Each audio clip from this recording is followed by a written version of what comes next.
All right. Okay, got it. Got it. Well, welcome to Chapters and Chats. We were Thank you. just chatting about your book and how much we loved it. Oh, you have been so kind to me. And Ivana, Hi, right there. Hi, how are you? When I I'm see so Melody, happy to see you. I'm so happy to see you. It's so wonderful to Yeah, see you here in real time. yes. We were just talking about that, how when you come to Naperville, we will hug. I Yeah. was just Oh, mentioning that. I told you my husband's from Naperville, right? So, Yes, one day we'll maybe his parents, he doesn't have family there anymore, but we'll be back one day. that would be amazing.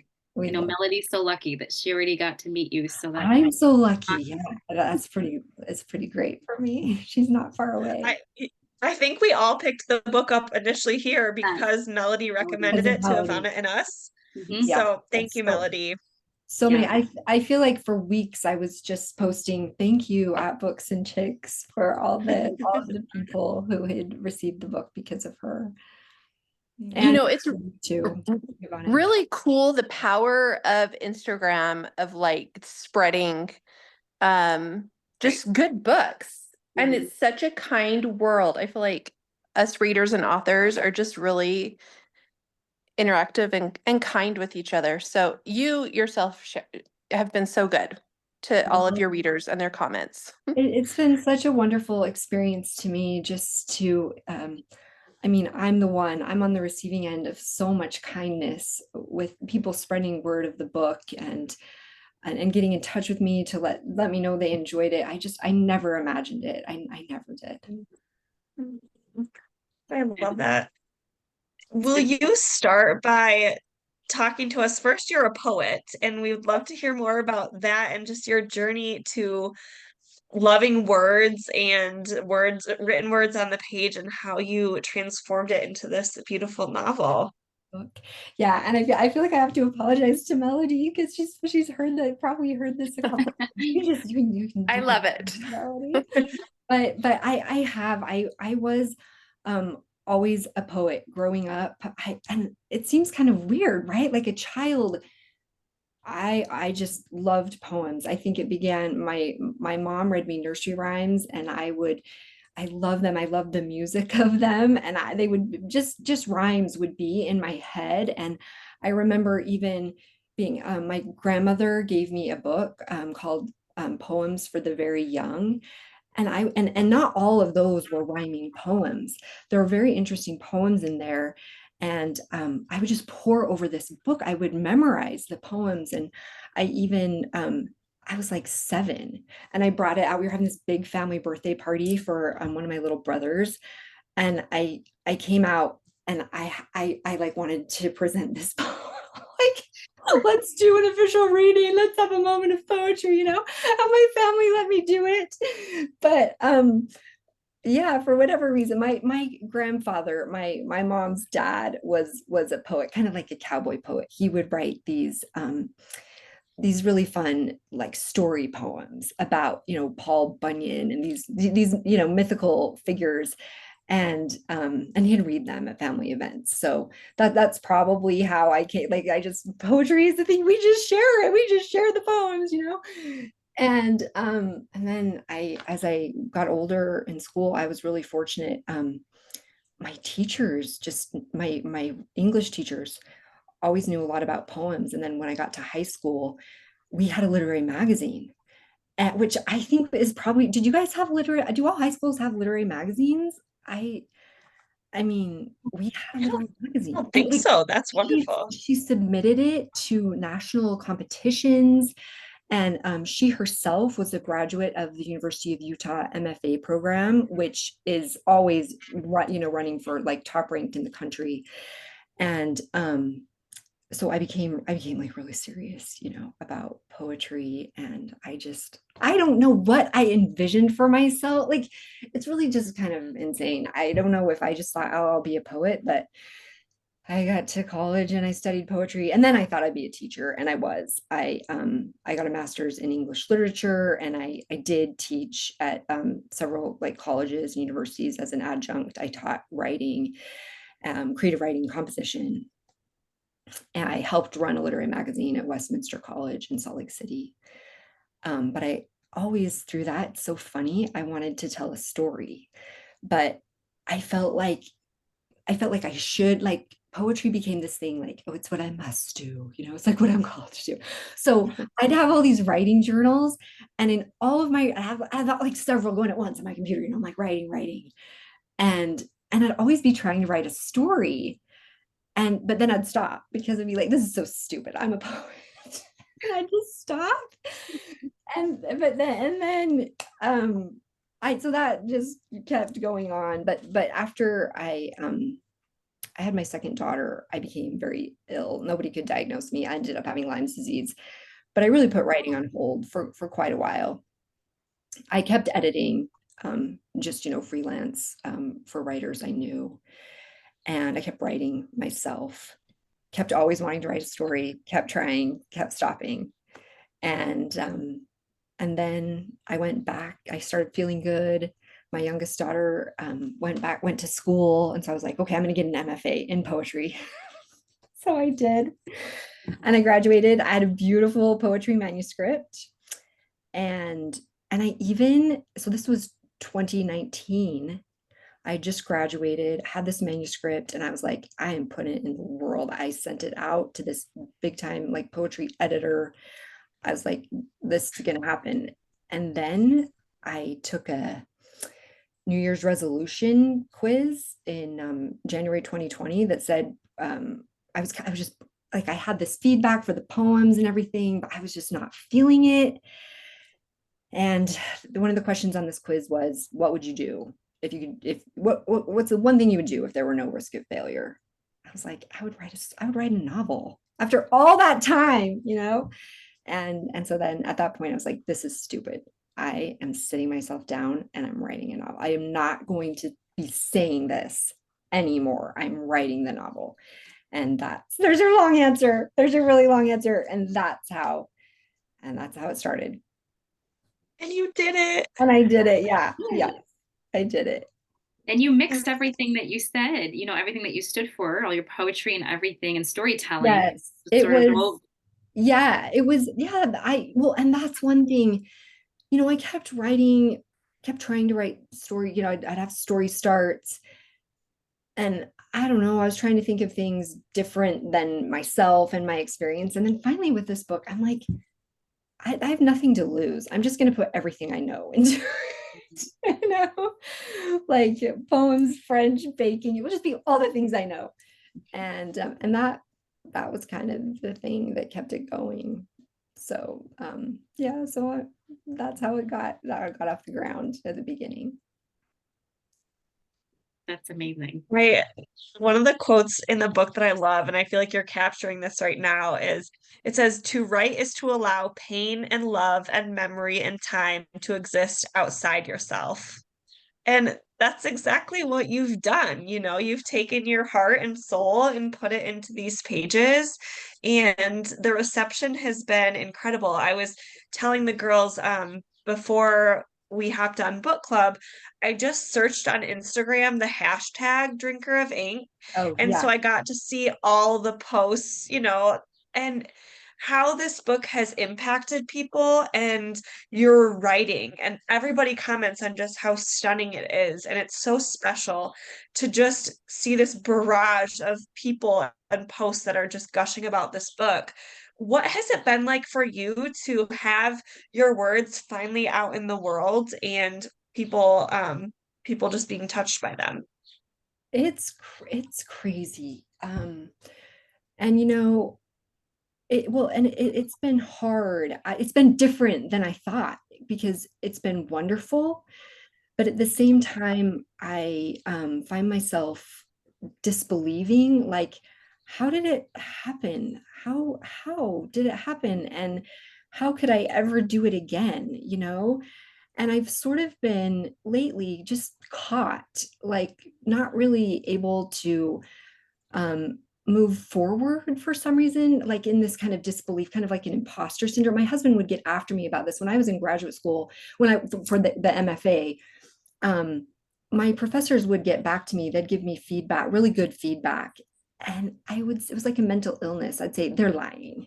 Be like, I'm paying to go to that program. Like they're, what else are they going to tell me? Like I'm not, that they made a mistake accepting me to this program. You'd be like, what are you talking? Like you're sick in your head, And but I find myself, it's been a little bit of a struggle, but I'm so appreciative of you bringing this up, because Kelly, this week I never read the reviews like on Goodreads or Amazon, but I got brave this week and I just did a filter. I just looked at the most recent 5 stars on Goodreads, just to see like, okay, what's the current feeling out there, And the reviews were so kind. And I just kind of heard this kind of voice in my head, like, Shannon, like, suck it up, just start writing again, like, accept it. You did a good thing, you wrote a good book, just do it again. So that's sort of it's been complicated, but wonderful. And I've been filled with gratitude more than anything else, but also fear. Yeah. I just looked up your Goodreads rating. Do you know it? Yes, I do. Okay, Because I know some authors don't want to know it, but if you know it, I'll say it. But it's almost 4.6, which is incredible. Like that's yeah, incredible. I do feel like it's because I look at, I don't know very much, but I'll just from time to time do look at the number, and like, because, well, one thing I do, I look at the number of reviews because I want to make sure people are still reading. And Yeah. and then I'll compare to similar books, indie books. And I think it's doing a great job. Like people are reading it, and it just kind of blows my mind. I just feel like it's this little thing separate of me, not from me. I'm like, oh my gosh, go little novel, go. Yeah, definitely. And as a self-published author, as an indie author, could you talk a little bit about your path to publication and like how that might differ from, publishing at a big publishing house, or Yeah. what led you to that path? Well, so what initially, and I have to say, so anyone who follows me probably has, you've read or heard me say that, just, give so much thanks to Nicole Van. She is an indie novelist, and she just published her 20th book this year. And she helped me every step of the way writing my novel. I edit for her. I've edited 6 or 7 of her novels. And so that was always in my mind as a possibility, because I've always worked in, like when I was working, and even when I wasn't, I was working with writers who were, in academic writing, people who wouldn't think very highly of me probably for indie publishing. But the thing is, it's so hard. And like with my poems, it just, you deal with, I mean, I'm getting older, and it's just like rejection, rejection, rejection. Yet I knew that I had this work that people enjoyed reading. I knew people enjoyed reading my poems. I knew it. And one of my, a woman I worked with when I worked on, I helped run a literary magazine in Salt Lake City. Actually, this woman was really, kind of an example to me. And she was a professor, just, really like fully immersed in that academic world. But she just left poems and started writing essays, because she said, I just want to be read. Nobody's reading the poems. I just want to be read. And that was kind of in my mind, thinking of indie publishing. I was like, you know what? I know this is going to be probably impossible. And I mean, I could wait, like you hear people waiting like 7 to 10 years, they're working at it. I'm like, and I could do that. But I think people would read it. I think I could be read. And so those were driving thoughts in my mind. But I did, query agents, and I knew early on that publishers weren't going to be big on the journal entry format. And that was going to be an issue. They're not buying that. And after, some specific feedback, I was just kind of like, this isn't getting past me. They're not reading it, because they see journal, they're not reading it. And that was frustrating to me because I had given it to a lot of people to read, like good readers for like, well, and my brother is a poet. He's a PhD in creative writing, and he's like, Shannon, people are going to read this. People are going to read it. And so then finally I took it to Nicole Van, and I told her, I was like, I don't think it's happening. It's not going to get published. And I told her the reasons why. And she was like, I don't agree. I don't agree. I think we can sell this book. And so that was the point after talking to Nicole where I thought, okay, we're going to do it. Let's do it. And I owe so much to her because I started out with her little army. I mean, it's not even a little army of bookstagrammers for Nicole. I mean, there's just a huge network of bookstagrammers who really support her and share her work. And she queried all of them to see who would like to read it. And so many people were very nice and took it on. And that was the beginning, how it got a launch out to Bookstagram. Okay. I was wondering about, because it does seem you had like such a like cult following on Bookstagram, and so that's great that you were able to make that connection. And Yeah, as she I really was, plugged me in for sure. And it's about books, the book is about books. So it, yeah. it appealed. Well, as I was reading, I thought, I'm like, surely she couldn't have even tried to have this traditionally published because who would say no to this? Like I couldn't even That's wrap my so mind nice. around. And that's interesting that you say that about the epistolary format, because when I mentioned that, I feel like that's a real draw for a lot of readers. Like So people love many. that Yeah. format, Yeah. right? So, I do the reviews that I get tagged. I read the reviews I'm tagged on, on Instagram, and so many of them mention the journal entries, and which is kind of gratifying to me. I'm like, there, I want to send letters out, people love it. But Yeah, but but I agree. I love reading journals myself, but I was really glad to see that it worked for people for sure. definitely. And what's that like then? So then you decided that you wanted to self-publish, right? And Yeah. so how does that work? Just from, I mean, like where do you go to make make the Oh, book? yeah, just the It's like steps. silly. Yes. So I was really fortunate. So I had given Nicole, so much help and editing over the years that she just said she does everything. She does like formatting her books, like she is the woman, like all the design. And so that was a great gift that she said, I'll format it for you. I'll Because get it's it. beautiful. The cover too. It's Yeah, so yeah, she pretty designed the and cover. wow. Yeah. And so it's very easy to do. There are the two major players are Ingram Spark, and Ingram Spark is a publisher, an indie publisher who gets the book out to like Barnes and Noble, Target, any place can order it through Ingram Spark. Like Kelly, I think maybe, are you in Virginia? I think maybe a Virginia bookstore, like through you, I'm in maybe. I'm in West Michigan. Oh, Um, okay.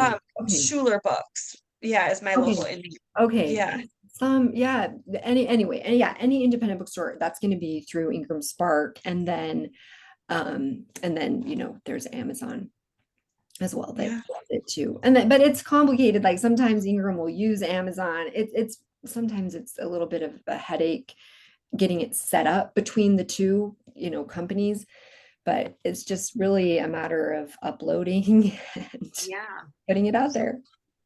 right. And you have to have like your ISBN. You do have to make it a legal, business thing. But Hmm. It's so impressive. it was, yeah, it was a lot of work, but it's been worth it. It's been worth it. It's amazing.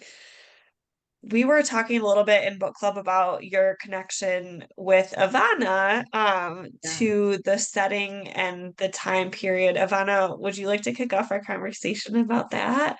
Well, and I was just telling the girls before you hopped on just how, as an English teacher, I connected, as someone born in Yugoslavia, I connected, and I felt like and Vivian spoke to me. So it was so many things just, and poetry scares me. And I'll be honest, right? I I teach said English, but poetry is so scary for me. And sometimes I just don't feel smart enough for it somehow. yeah, me neither. I know exactly what you're I saying. don't Yeah. know. Everything just so worked together, and especially the connection to Yugoslavia, just because not many authors go there and know Right. where, Right. especially just American authors, just there, it's just not very common.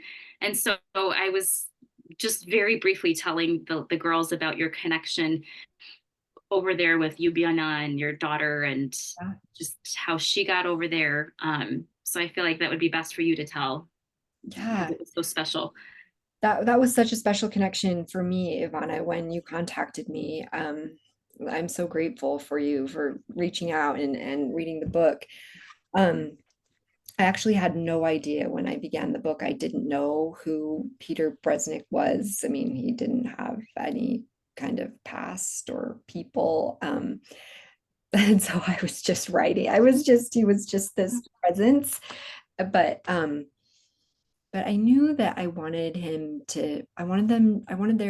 I did know, I did know that I wanted him to be European. I wanted him and Vivian to connect in that way, that where they're from, their homelands, and to just give them a sense of the two of them, like, well, that connection, but a kind of worldliness, like bigger than where they were, Mhm. and so my daughter um was moved to Slovenia.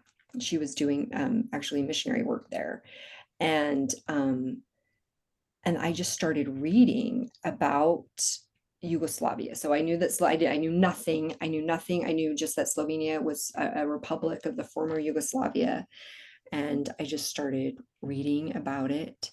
And then I really, first of all, I'll tell you what initially got me. So my daughter started learning Slovene. And I mean, she knew how much I love French, I love language. And she was so excited by certain Slovene phrases. And this one day she came to me and she's like, "You're never going to believe this."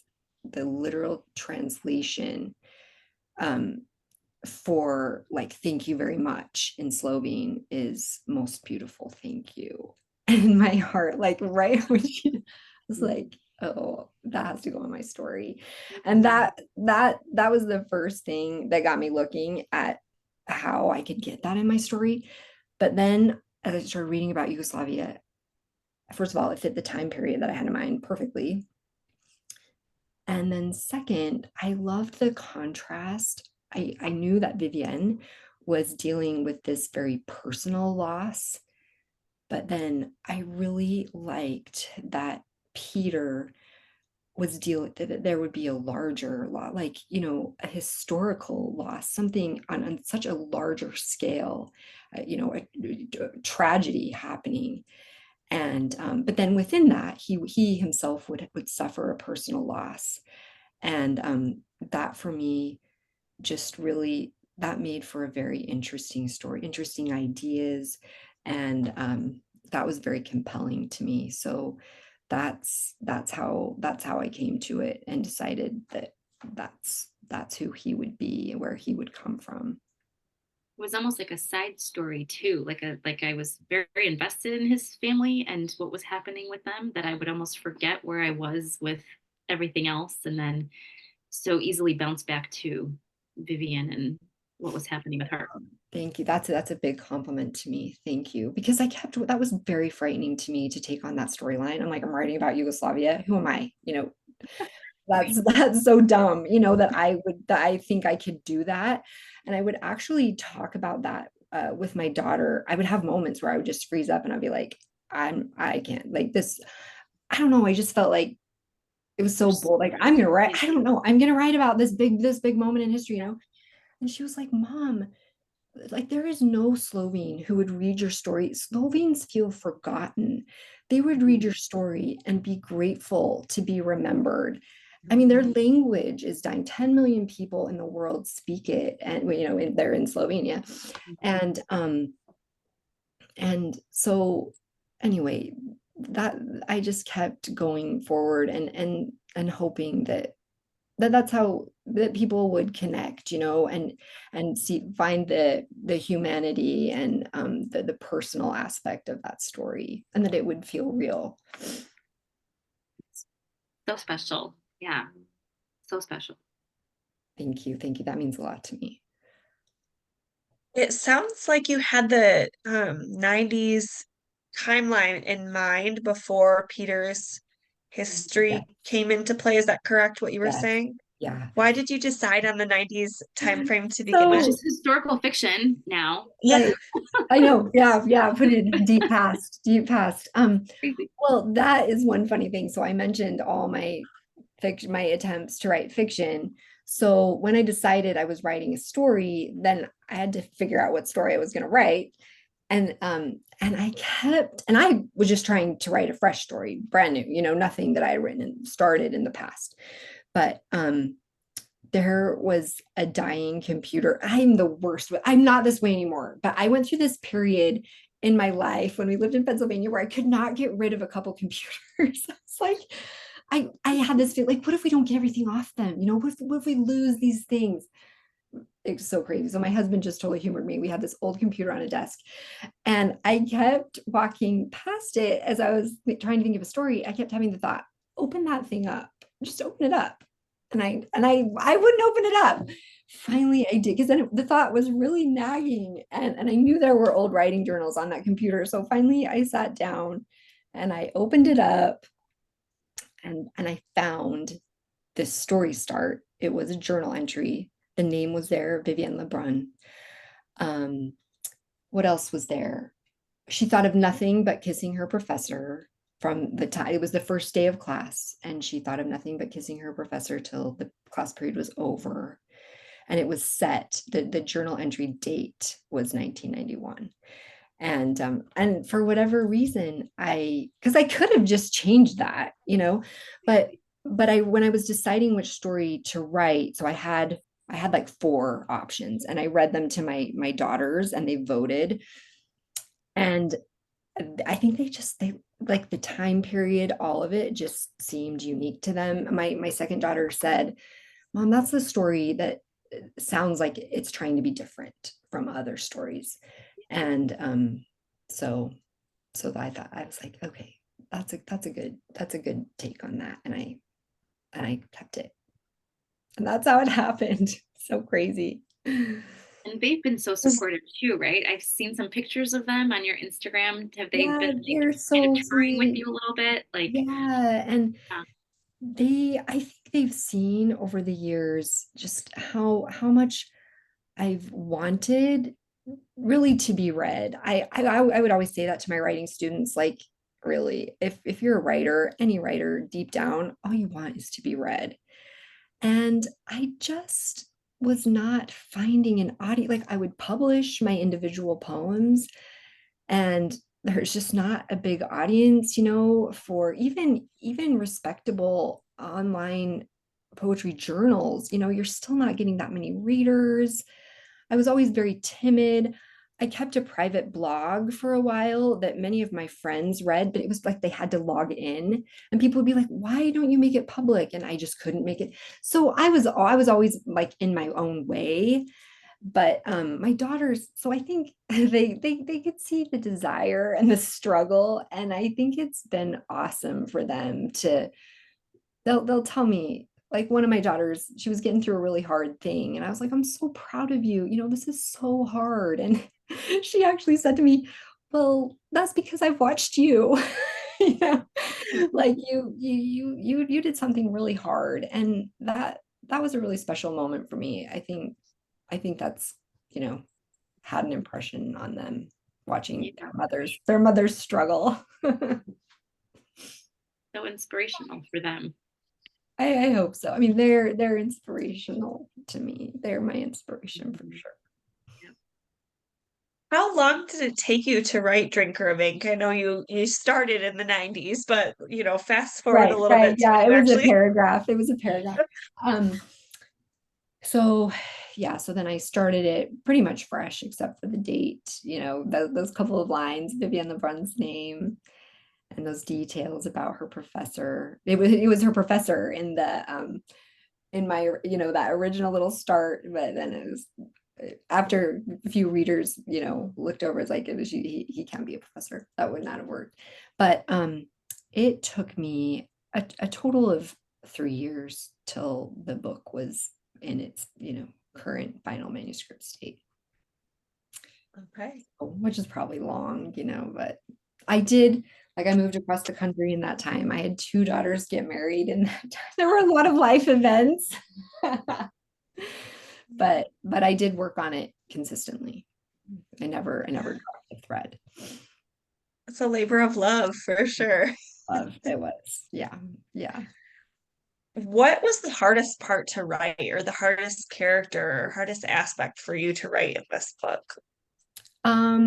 Probably Vivian's mother. I think was as I wrote her, I didn't feel like it was difficult because I was kind of just, she was more of a presence, and so as I was writing as this inexperienced novelist, and I was like, oh, she's kind of like a ghostly presence, and so there doesn't have to be much to her. And I was wrong about that.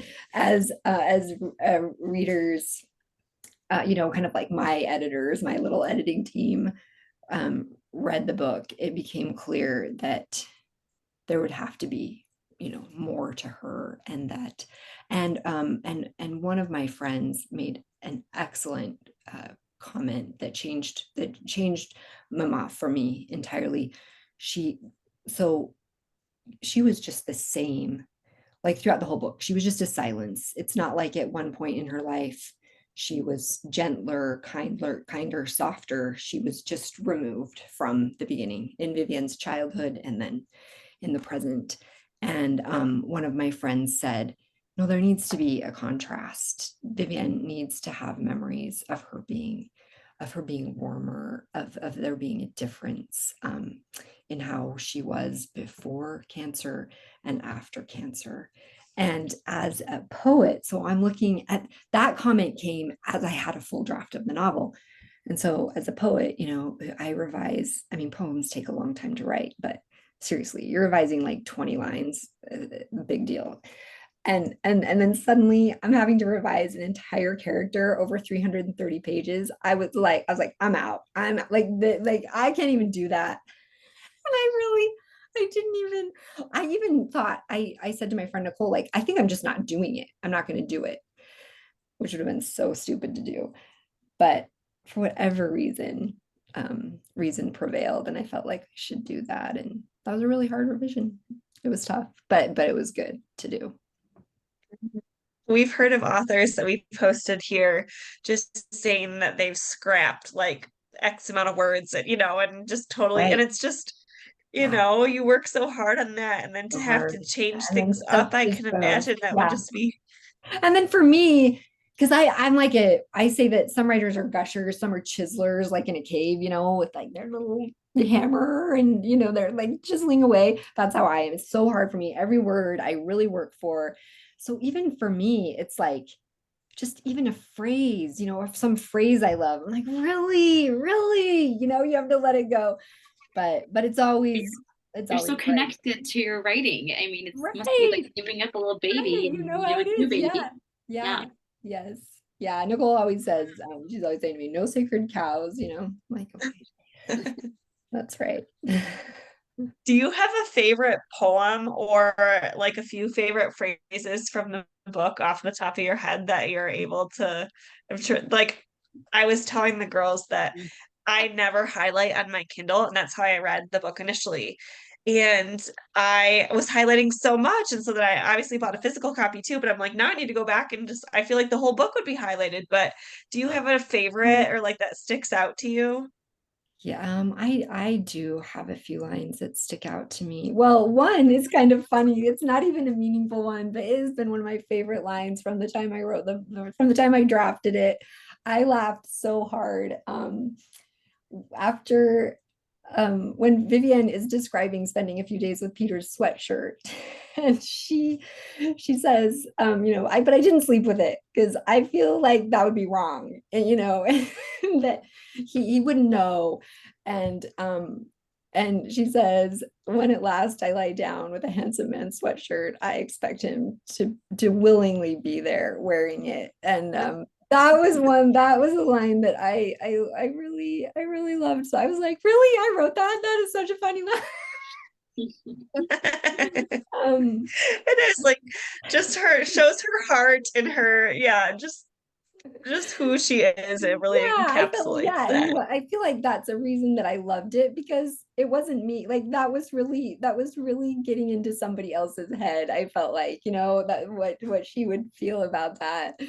And but I love some of the things that Mama says. I love when she says that parenthood is like planting a garden with aster and dynamite, and you never know which will spring up, at any given time. I felt like I kind of cry when I I really, even though I had to work at her character so hard, her words really do hit me, like hit deep in my heart. Um, and what are some others? When Vivian talks about like the worlds inside of us and how we connect, that was that was a moment in the book I really liked, when and Peter's saying, poems are one way that we connect. And what else comes to my mind? That's all that's coming to in this whole book. That's all that's coming to my mind right now. But but um, Loved. but I feel like, which doesn't surprise me, because I feel like I was so it meant so much to me as readers were finding lines that spoke to them. I that was a really powerful experience for me, that thoughts that I had that could resonate, with other people. That was really beautiful. I loved this quote. It says, "The wounds on our insides might heal the way divots in the sand disappear beneath the waves." And I just love that vision of just all of our heartaches just kind of being washed away, and um, just the way that you speak in this novel about loss and longing and just the timing of everything just felt so beautifully done. Thank you. Thank you. Yeah, I would, some of my poems I've written, yeah, the whole idea of, yeah, longing and loss, those have been ideas I've written about for a long time. And I hoped when I made that image about the way divots disappear as a wave washes in, that was just sort of an afterthought of an image.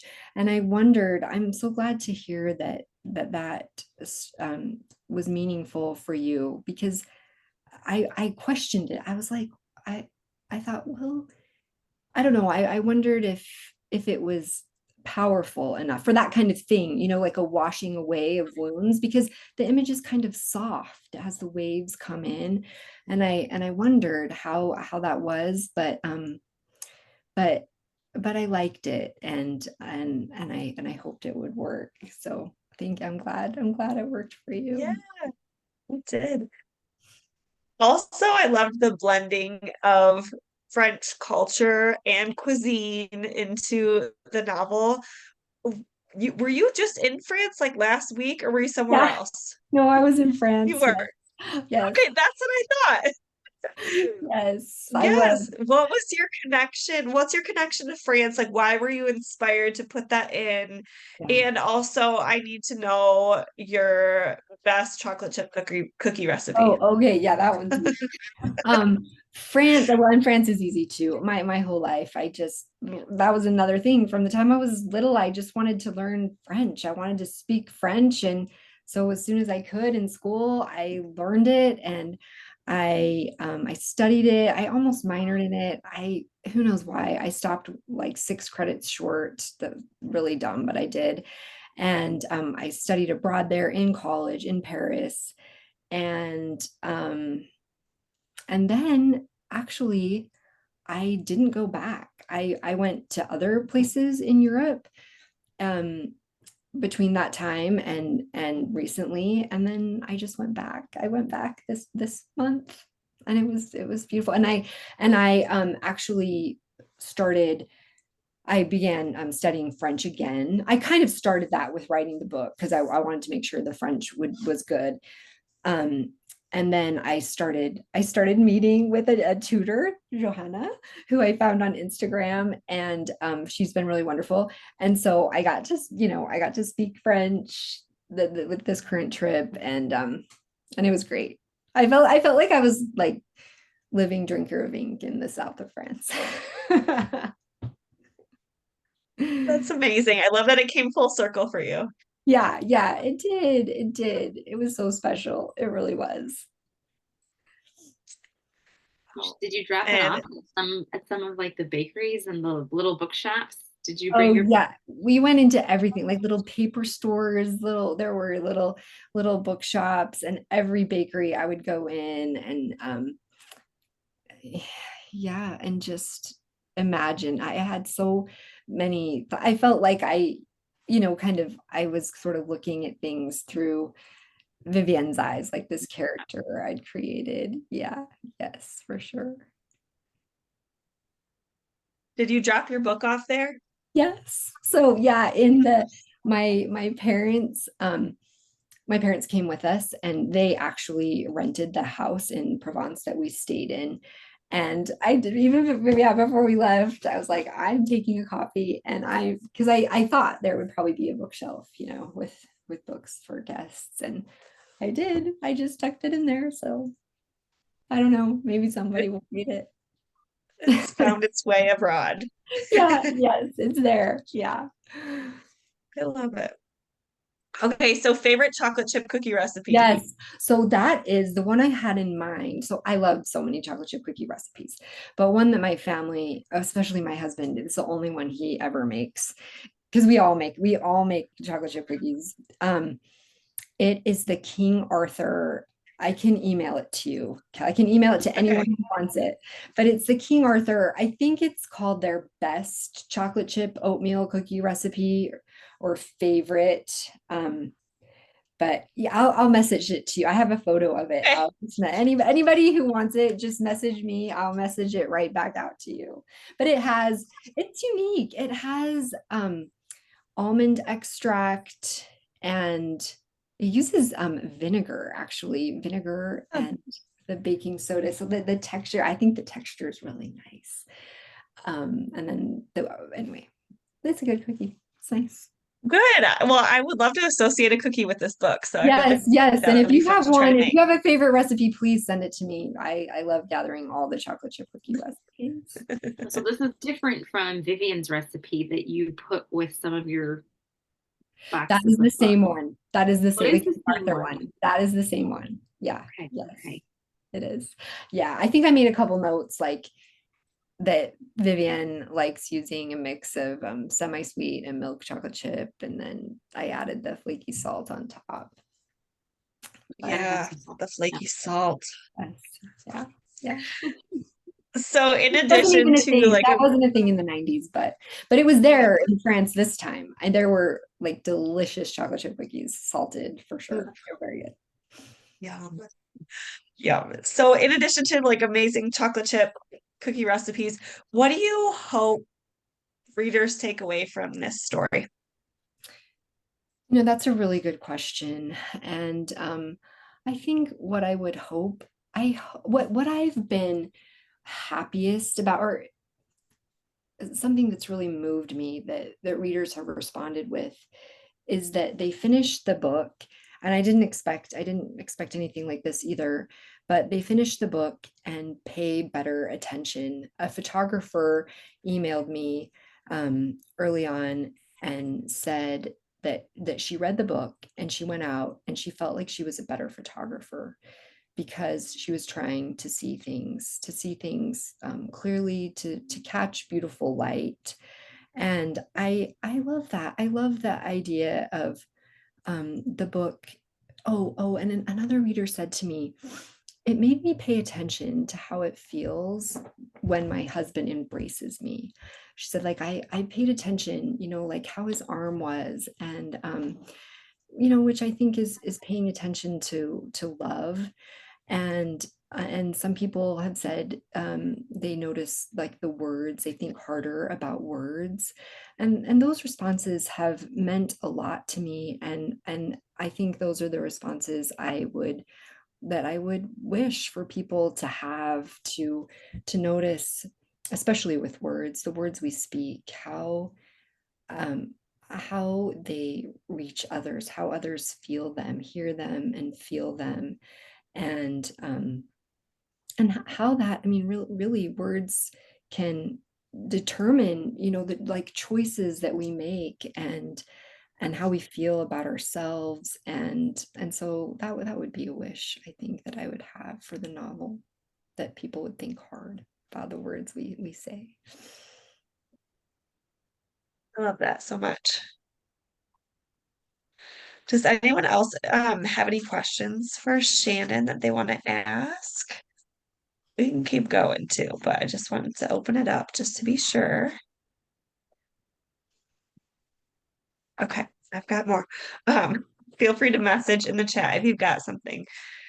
So you mentioned Nicole was an inspiration for you. What was her last name? I haven't read anything by her, and I would love to pick Oh, up yes, something. yes, Nicole Van. Her last name is Van Valkenburg, but she publishes under just Nicole Van, VAN. Okay, Oh, does okay. someone know? Oh, yeah, and her name, she very kindly supplied the little critical quote on the cover of my novel. Oh, I We see her actually, name. we had a Cool. conversation. She wrote, what did she say? An Hard to see. absolute masterpiece of a love story. And I, as her editor, I went to her and asked if she could please change that word. I felt like it was kind of big and grandiose. And she's always so compliant. She pretty much does whatever I tell her to when I edit her, but she wouldn't edit that. So that remained. Yeah. She's spot on. I love that. Okay. Do you have a favorite of hers, or like one that really speaks to you? She Like has a lot of books, it looks if like. we're gonna start with Nicole Van, Yeah, like yeah. where do we start? I think you'd love, I think love practically the Thistle Muir series, the Penleaths of Thistle Muir. I think people love that series, and Love Practically is the first novel there. And I actually first, so Nicole and I, um my first master's degree, like back in the late 90s, Nicole and I were in that program together. But she was in rhetoric and composition, and I, of course, was in creative writing. And so we didn't even talk to each other. We were just aware of each other. And then we reconnected. This is getting to the novel that brought me back to Nicole. Um, I became really sick. My Lyme's disease had flared, and I was not really getting better. I was not bouncing back very fast. And my husband at one point was like, "Do you think you should rest?" Because that was like never an option, It's like, why don't you go to bed and just read, do whatever you want. And I was like, okay. So I just started reading all these stories, like these proper romances, and I was really shocked. I'd never read them, and I was kind of like, wow, these stories, these sweet romances, where people are happy and they get together in the end, like they exist. I really liked him. And then I discovered Nicole. I get, Amazon recommended her House of Oak series, those are her first novels. And so I started the first one, and I really thought it was a cut above. She's just a very good writer. It's very vivid, like imagery and voice. And I was like, who is this? And I went back, I looked her up, and I don't think she said outright that I had to kind of search to see that she went to my university. And then I was like, this is Nicole Van Valkenburg. And so I messaged her. but I initially, that series, so she has work that, goes deeper and is dealing with like loss, longing, grief. But that House of Oak series is just very fun. It's fun and funny. And I liked it so much because it wasn't trying to be anything like anything more than it was. It was just kind of this Regency time travel like romp sort of thing. And I just loved that. It was just making me laugh out loud. And my favorite novel of that series, it remains one of my favorite of her novels, is called Refine. And I just love it. I love it. So I would say that one too. One of our readers here, Tess, is reading one of her books right now. Oh, really? So fun. Yes, it's actually because of you, and I figured out you were connected with her, and I've seen other readers enjoying her Penleaf Yes. series specifically. So Tess, Tess, are you great, the great expectant conversation. librarian? Yes. Yes, oh, it's so nice to meet you. It's so nice Nice to to meet meet you. you too. But yeah, That's I think wonderful. you'd like anything. And readers are loving A Heart Sufficient. I mean, that like, oh my gosh, I told her before she put it out, I'm like, I feel like the nuts and bolts are gonna fly out of Bookstagram. And I feel like they kind of did. Bookstagrammers loved it. So she's so good at a redemption arc because she can be funny, she can be heartfelt. And so it just ticks all the boxes, for her, for sure. That's great. Well, one of my questions for you was, did you have any specific indie authors that we should pick up? Because this is my first independently published book that I had read before. And Yeah. so I feel so open to just trying something new. And so I'm glad that you recommended Nicole. Are there any other books by indie authors or others recently that you've read and loved or would recommend? Yes, I think Ashley Dill is doing some interest. She just has two novels out. She's very new and she just came to writing. It's not like she was even a writer. Like she didn't consider herself really a writer, but for whatever reason, she started wanting to write a love story. And I've just read her first novel, and I think the characters are very compelling. I'm really interested in, I haven't read the second novel, but readers have liked that as well. And so I'm really interested just to see how her career goes. She makes just really engaging content on Instagram. Her following is growing, and so I really think that she is an indie author to watch. Um, One writer I've been loving, well, I love certain things. I just love the voice and playfulness, and I love the characters that Annabelle Monaghan writes. Have you guys read Annabelle Yeah. Monaghan? I've really been Yep. enjoying her lately. Yeah.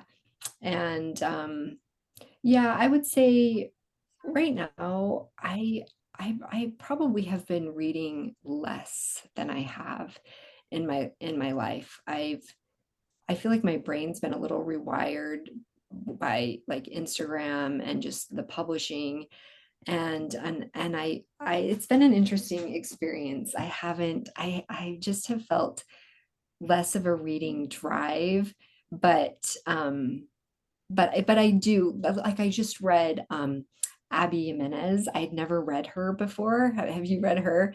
I thought, oh, okay, I can definitely I could feel like little sparks of wanting to write as I read her.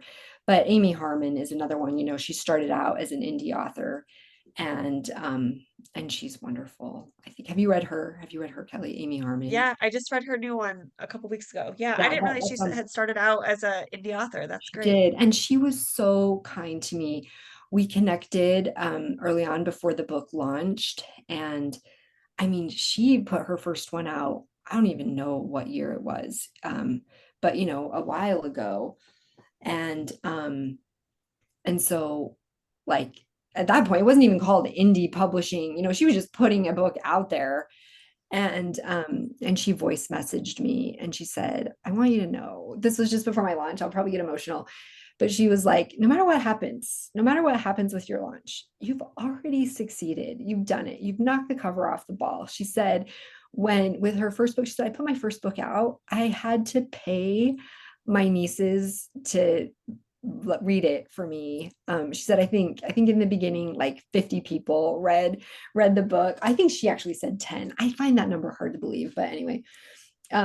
But she was so kind. And then that book is A Different Blue, I believe, which now, I mean, even in the last month since Noble Salt came out, bookstagrammers have been going crazy about A Different Blue.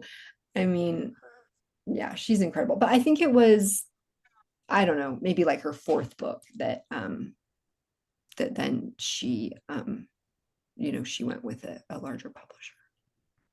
Okay, interesting. Interesting. I am definitely going to look up Nicole Van and Ashley Dill and give Yeah, those ladies a yeah, try. do it. That's wonderful.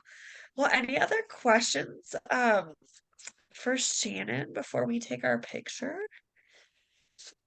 Thanks so much. Just thank you. Thank you for coming tonight to Thank you for listen. making the time to talk to us Oh, too. thank you. Thank you so much. Thanks for reading and sharing, reviewing. It's the only way the book gets read. I'm really so Yeah. grateful. Well, I know you mentioned you were feeling like a little like what now after Yeah, after your book launched. Please keep us updated on your writing plans or I will. poetry or I will. we'll be following you. I think you Thank you. definitely opened my mind up to reading more poetry. I was telling the girls too in book club that I started reading Kate Bear's poems like this last year. I don't know if Oh, I've you've heard that like name. read her I haven't read her, but I feel like I've read about her work, Okay. and read She really writes a good lot things. of, yeah, just like motherhood and Yes, womanhood yeah, and I was about to say that okay. domestic. Yeah, yeah. Yeah. And those were the first poems that I had read since high school. And I read them just like a couple years ago. And I thought, wow, like poetry maybe could be more accessible than I was initially thinking. Yes, yeah, you could like, and Like, that was something in the book, because that was part of my study Yeah. with my MFA, plain spokenness, just straightforward, sentences on lines, and yes, poetry can be, but it accessible, but at the same time relying on imagery and metaphor, but Yeah. conveying it in ways that resonate, more immediately with readers. I love that kind of poetry. I love it. Yeah. Your words were just a treat and it was so different than anything I've read. So thank you for persevering and putting your work out in the world. We're Yeah, just thank all you. so Thank grateful you. for it. Thank you so much. if Hope you you guys don't all have a mind, great I'd night. love I'm to take a fine. picture with you. Yes, yes. Yes, can we take our pictures if you've got a book or Okay, anything? let me get that up. Okay, Oh, I love it. ready? Okay, 1, 2, 3, smile. Kelly, look, one of your little guys made an appearance. I was gonna say he found his way to grandma. Oh, is that his grandma? Oh, that's so That's cute. my mom. She's in the living room. I'm like, oh, one of my little guys Oh, escaped. I I love love it. it. You're adorable boys. Oh, thank you Aw. so much. Thank you. Thank you, Thank you, Shannon, for joining Shannon. us. This is wonderful. Have a Thank wonderful day. you. Take care. Bye, everyone. Bye. Bye-bye.